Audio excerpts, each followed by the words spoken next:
you get into a certain rhythm which is compulsive within you, you will be just a repetition of the past.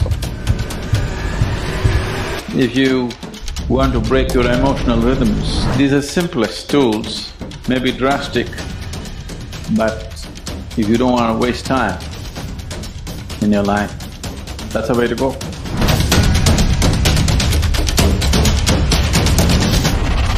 When it comes to the innermost core, it is all one. When it comes to the body, when it comes to the mind, when it comes to your emotions and the world around you and your activity, the whole significance of life, the beauty of life and the efficacy of life is in just finding the right rhythm.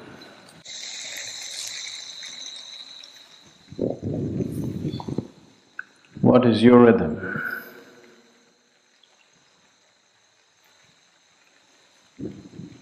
If you listen to the outermost surface of who you are, there will be one kind of rhythm. If you delve a little deeper, there will be another kind of rhythm. There is a very surface rhythm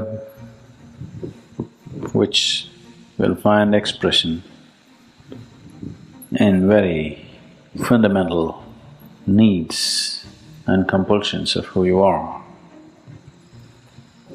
If you watch yourself a little more closely, you will see there is a psychological rhythm which need not necessarily match with the needs and compulsions which drive you on a daily basis. If you watch with little more sensitivity, you would notice an emotional rhythm which is of a completely different nature than your psychological rhythm. If you watch much more keenly, you may notice a certain chemical rhythm which could be more connected to our emotional cycles than anything else. If you watch with much more awareness, you may notice a certain energy rhythm which will not have anything to do with any of these things, but it causes everything else. But if you look deep enough, there is no rhythm, it's utter stillness. There is nothing to do about one stillness, just to take a dip is all you can do. But all the other realms need to be worked at. Your energies, your chemistry, your emotion, your thought, your body, your desire and the karmic rhythms, these things need to be worked at, otherwise you will be just a repetition of the past. If you get into a certain rhythm which is compulsive within you, you will be just a repetition of the past over and over again. Nothing new will ever touch you.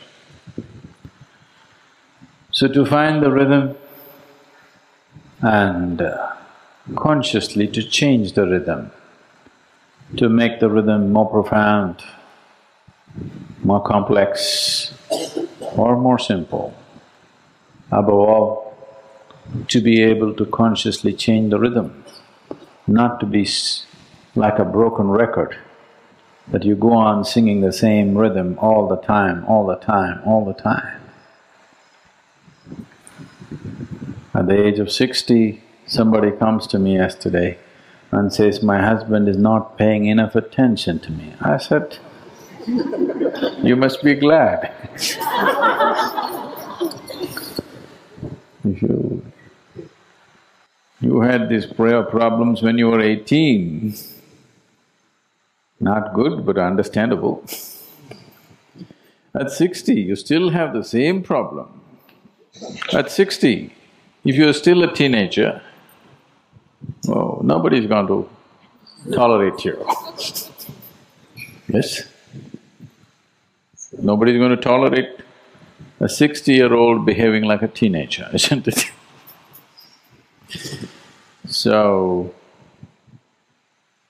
if you do not learn to consciously change the rhythm of body, mind, emotion, chemistry and energy, you will become like a broken record, simply repeating the same things over and over again. The easiest way or the simplest way to break the rhythms which are compulsive within you is to start doing things that you don't like. You would like to start the morning with a chocolate, but here you start with a neem ball. Just what you don't like.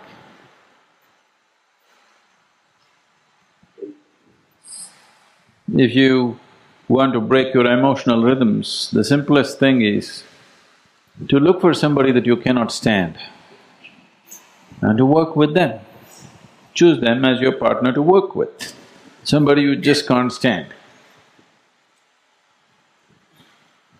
These are simplest tools, may be drastic, but if you don't want to waste time in your life, that's the way to go.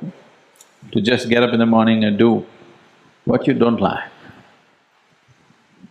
And after some time you will see your likes and dislikes are essentially your making. They are not some God-given laws as to what you should like and what you should dislike. It's got nothing to do with the object of your like or the object of your dislike. It is just your compulsiveness which draws you to certain things and repels you from certain other things.